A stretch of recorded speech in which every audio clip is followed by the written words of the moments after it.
Ladies and gentlemen, welcome to Added Time FPL, our weekly Fantasy Premier League football podcast. This is the second season.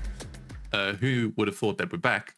But will be our second season. My name is Nate. For those of you who've not seen us yet before, for those of you who just clicked on this video or clicked on the podcast to listen to, I'm co-hosting with Mike, who is over there in the other Chelsea shirt. Surprise, surprise. This is our FPL podcast. We talk about Fantasy Premier League.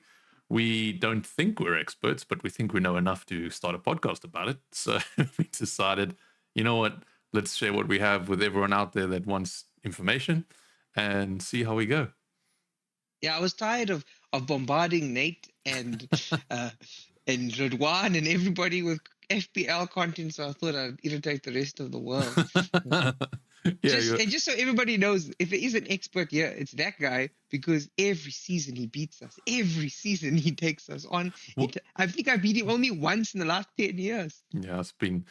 Speaking of which, please join our mini league, which links will be in the description, so you can have a shot at trying to dethrone me. No, can you please dethrone him? Please, can somebody join the league and beat him so he can lower his ego? Someone, yeah, you guys need. This is a cry for help. I did the double last year because I did the FPL World Cup. I won that and the league, so that was nice. Only happens once every 4 years. You see what I mean? You see the Man City levels of arrogance that we have here? We're in a Chelsea shirt. How ironic. Anyway, but yeah, feel free to join the mini league. The link will be down below, so you can click on that. There's an auto join link, so just pull you in, and I think we have about 30 odd players, so a good nice challenge, just something on the side for you to have. Every year it's going to grow and it's going to get bigger, and then we're going to talk about things over the next season that's going to help you make your team. We're going to talk about team selection, captain picks, the best budget players, how to build your team, and any of the news and injury coming out of those press conferences on the ground. It's all in one place every week right here. We're going to see you all season, and hopefully at the end of the season, I shall be crowned victor, the winner. We'll see about that. But if you are new to FPL, and if you have, maybe this is your second, third, or fourth season, and you're quite a recurring player, manager, there's a few things that you should know about. So forget about how to play FPL. Before we know about how to play FPL, we need to talk about the changes that have been made. Yeah, which is your thing, the biggest change, like it's going to impact the game. For me, you know how I love rolling transfers. I love it. Because we always said, even last season, having 2 free transfers feels like a mini wildcard. Now we have 5. 5. So for those who don't know, if you don't make a transfer for a week, you used to be able to bank that. So next week, you could make 2 free transfers and then 3 free transfers. So, but now it's up to 5. It used to only be capped at those 2. So, but yeah, I hear you, Nate, and I know that you keep trying to roll those transfers. Mm-hmm. But I also know that you also love to beat the price rises. I do. So I think that this is actually going to negatively impact your game, because you have now another thing to think about. Am I going to roll my transfer or beat the price rise? And it could actually end up helping me by distracting you. That's my prayer. So it is a really good idea, but I think you have to make that decision early on. Are you going to be playing for prices, or are you going to be playing to set yourself up? Yeah, especially in the beginning of the season. Nevertheless, I think with 5 trolling transfers, I definitely see less minus points being taken across the season. Obviously, it's inevitable if you're seeing a price rise and you haven't rolled 3 transfers. You need to get that player in. You just take the player, move it in, and take the negative. But nevertheless, 5 transfers will be interesting to see how it plays out. On your play style as well. So there are players who often look at their team and go, I like it, I'm going to sit back and let it happen. And there are people who are more aggressive in their play and want to actively be making changes. And I know there's many times last season that I felt like I didn't want to make a change, but I made changes because I knew those were there. Yeah. Now I'm being built up towards all my planning and preparation. This actually helps people who are experts more than new players, because I feel that experts are planning ahead. So, for example, someone like you who's normally looking at those double game weeks and those free hits and thinking, okay, I'm setting my team up for it. you now playing 5 weeks ahead instead of just 1 or 2 weeks ahead are going to have a benefit over those players who are playing only 1 week at a time. Yeah. And that brings us to our next change. If we look at what FPL is saying, it's that there are going to be less double game weeks this season. Yes, they have. I don't know if it was an arrangement or an agreement or whatever the situation was, but there's been a discussion so that FPL or the Premier League has less clashes with European football and FA The Cup. FA Cup. Yeah. I was thinking of a word for it, but I couldn't remember what it's called. Like local football, but it's like that's FPL. So the FA Cup or cup fixtures, cup games, I'll say, Carabao Cup, FA Cup, and the European football have been readjusted to not clash with league games so much, which means that you're not going to see as many blank game weeks and double game weeks, leading more into that situational strategy of banking transfers. Is there need to bank 5 transfers if there's not going to be double game weeks or blank game weeks? Who knows? But also something to consider. Probably less stressful situation, to be honest, that we don't have to worry about trying to get our triple captain right, but also limited times to play a triple captain. Yeah, that game week last year, there was only like 4 teams playing, and the average points was like 10. Yeah, that was sad. And then you had like everybody having a double weekend, and the points were around 200 mark. And if you missed those opportunities, like if you hit your free hit or your wild card at the wrong time, didn't capitalize, and everybody got 100 points more than you, that's like a couple of 100,000 or millions of positions in FPL. Yeah. Right? So it kind of ruined the game for quite a few people, and I think that's why a lot of people in the FPL community are excited. Though this change is not to help FPL, it ends up helping FPL by separating the FA Cup from interfering with Premier League matches. Third, I've got an interesting one. Some would call it a snack because of the word. Yeah.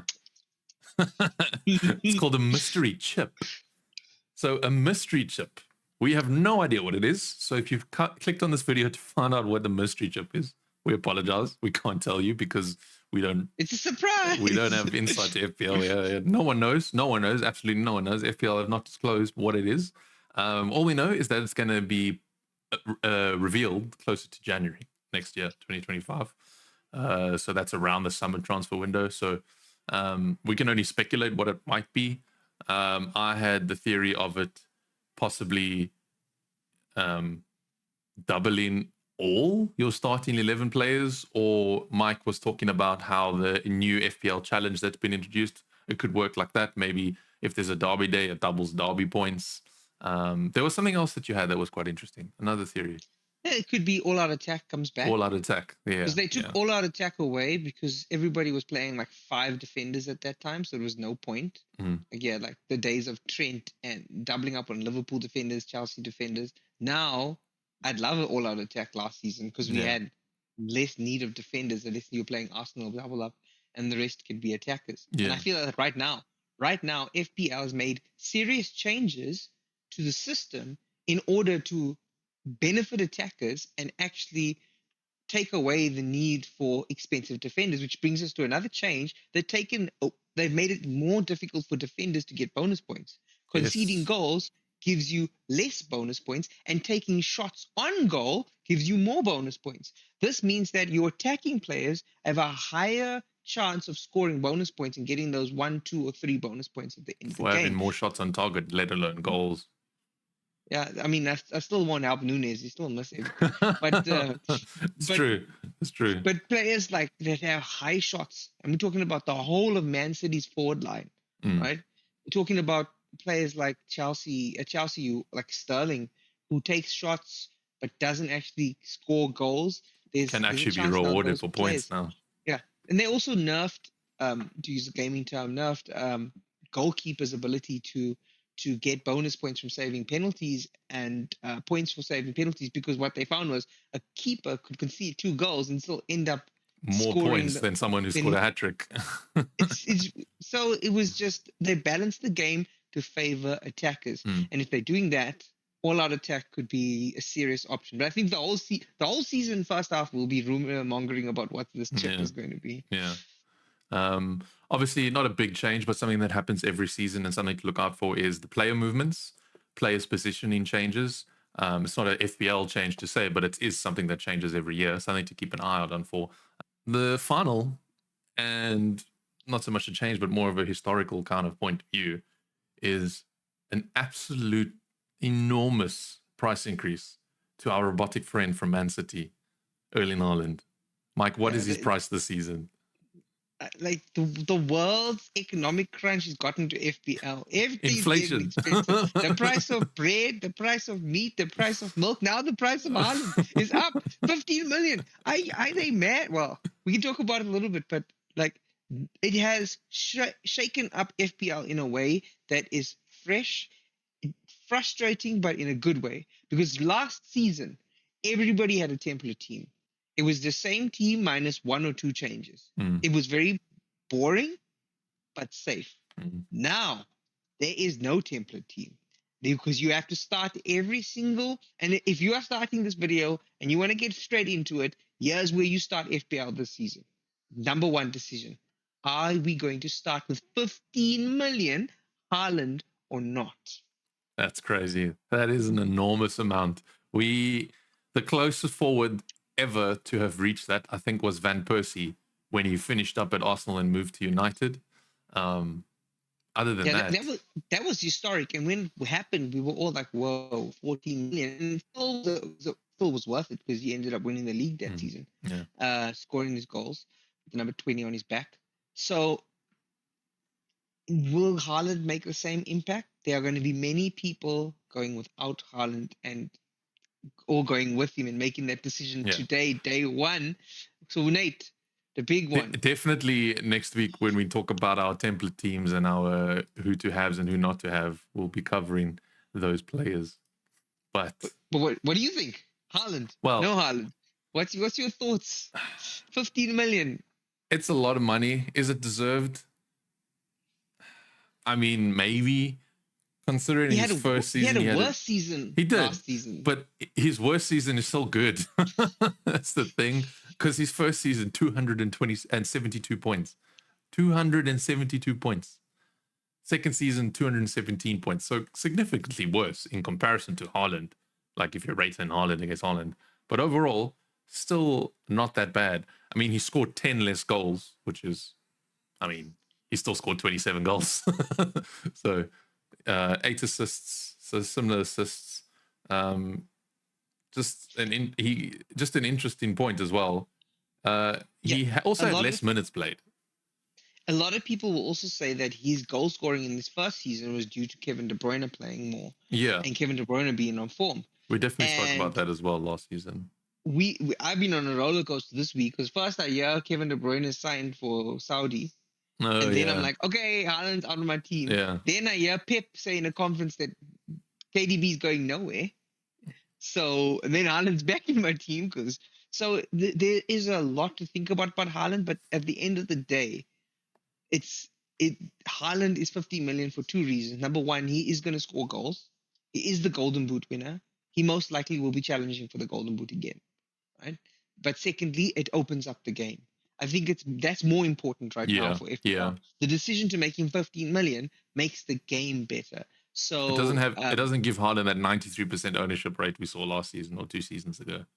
And the first thing I will look at, and this is something that we discovered last season is not a good thing to look at, but we have no form guide yet. So no form over fixtures, but we don't have form, so we look at the fixtures. Chelsea are starting off against City. City away at Stamford Bridge. Because we started we had Liverpool, Arsenal, and City last season as well in the first couple of weeks. So, but then you have Haaland against Ipswich, West Ham, and Brentford. 2 of those 3 at home as well. But then they go to a home game against Arsenal and then away at Newcastle. So City have an uphill battle. Mm-hmm. Be worth it. I think for now to be worth looking into holding him for those first 4 weeks of the season, and then going from there based on his form. But I won't talk too much about it because we'll leave for next week when we discuss our teams. So be sure. At the end of the day, it works out like this. You're going to start with Haaland. You can always downgrade him.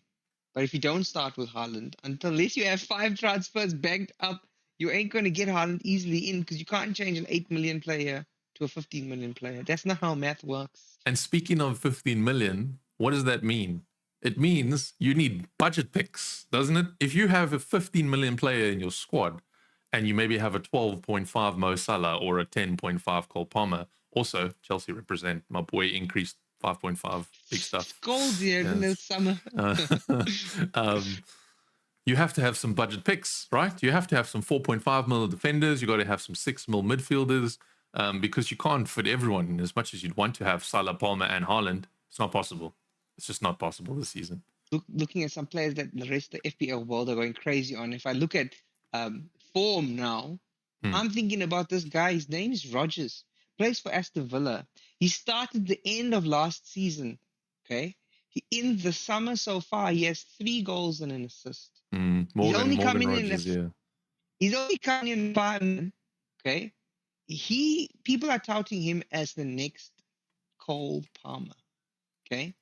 He's playing in a team that's going to be spread across Champions League, which means that there's going to be rotation. There's a good chance he could start the Premier League in favor of some of the bigger hitters starting in the Champions League. And Villa have moved on some midfielders like Douglas Luiz and so on. So I think there is an eye you can keep on some budget players that are in form, right?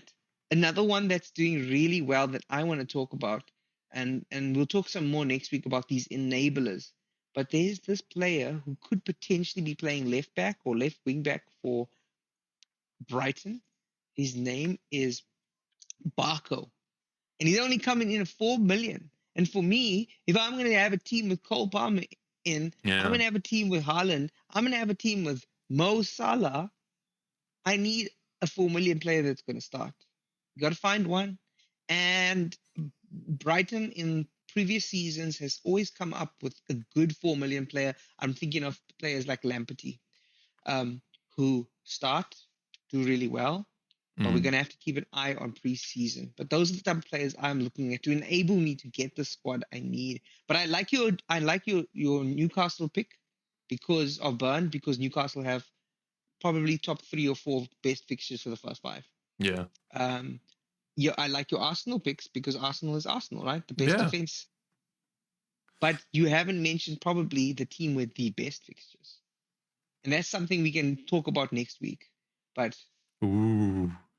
Trent Alexander-Arnold, Liverpool with a new manager, and they probably have the best fixtures but the most expensive defenders. Yeah, they got a 8 weeks of solid fixtures to start off the Premier League. So, yeah, definitely need to tune in. You guys definitely need to tune in next week for that team selection video because it's going to be packed with information. It's going to be fire. That's absolute fire. I'll quickly throw 1 or 2 forwards in there for those of you that are wondering before we wrap up. Just a good old classic start of the season, João Pedro. You mentioned Brighton giving some assets before. João Pedro started last season. Not as good as we thought, but he managed to get some points in between. He's still 5.5 mil. Not a bad shout. Is he going to burn us if we all bring in him at the start of the season? Who knows? We'll have to find out. Doesn't have the greatest fixtures, though. Here's the bad thing about Pedro. Yeah. Here's the bad thing. He's not in Japan with the team. Yeah. So as soon as I saw that, his price is perfect. He's on penalties. If he wasn't injured, he would be starting. But right now, if he doesn't start a game before August, if he doesn't start a game before August 10th, I'm thinking, nope, he's in the back of my mind, but he can't be in the forefront until he proves his fitness. And the last man who absolutely abused my emotions last season because everyone had him when I didn't have him. And then when I brought him in, he didn't do points. No, not Trippier. We never talk about Trippier anymore on this podcast. Trippier, haha. But he really did. But it's Muniz from Fulham, who was firing on cylinders some last season. Still at 6 mil. So also worth a look at for a budget forward pick. He's definitely in my first drafts because if I'm going with 3 forwards, he's the best of the budget forwards in my opinion. Yeah, I agree. Not only have Fulham got some of the best fixtures to start, except for that first game against United, but he's carrying form from last season. And FPL history tells me when you have this striker who's been rising in stature this is about the right time where I can see a Muniz at a team like Fulham all of a sudden just explode. Yeah. And his price will be like 7 million by the first international break. We'll be getting close to that because everyone will be bringing him in. He's at that perfect price point. So people will be like, oh, Isak's injured, or they've gone with Havertz and he's gone blank, obviously, for the next 3-4 weeks. Then they will be dropping to Muniz and his price is going to go. Yeah. Yeah. I agree. And on that note, I think we're about to run out of time. So we have this little thing. Let's share, because no one's going to ask. So we'll just tell them. So we do these podcasts on Zoom, right? And on Zoom, after you spent a certain amount of time in the video call, there's a countdown timer that starts. And that's kind of our indication of when things wrap up. So every time, shut up. yeah, it's like, get the hell off. So every time that pops up, Mike always says, well, we've reached added time, because, that's injury time. That's the stoppage time. And that's the whole gag with the name. If you guys haven't figured that out yet, I mean, added time with, the Premier League always shouts us out every week. You guys should pay attention. When the season starts, they always say, we've gone to added time. They're actually telling you to go to our channel. But anyway, nevertheless, so that's what happens. And we're deep in added time now, because the call's about to kick us off. So anyway, now that you know. So thank you guys for watching. Thank you guys for listening. We'll definitely be back with a few more videos next week, even this week, potentially, to prepare you for the upcoming game week number 1, 2024-25 season. Mike. Thank you. And remember, check us out for Cole Palmer. Is he worth it? And for our first drafts, Haaland or no Haaland next week. But thanks for listening, and we'll see you guys next week.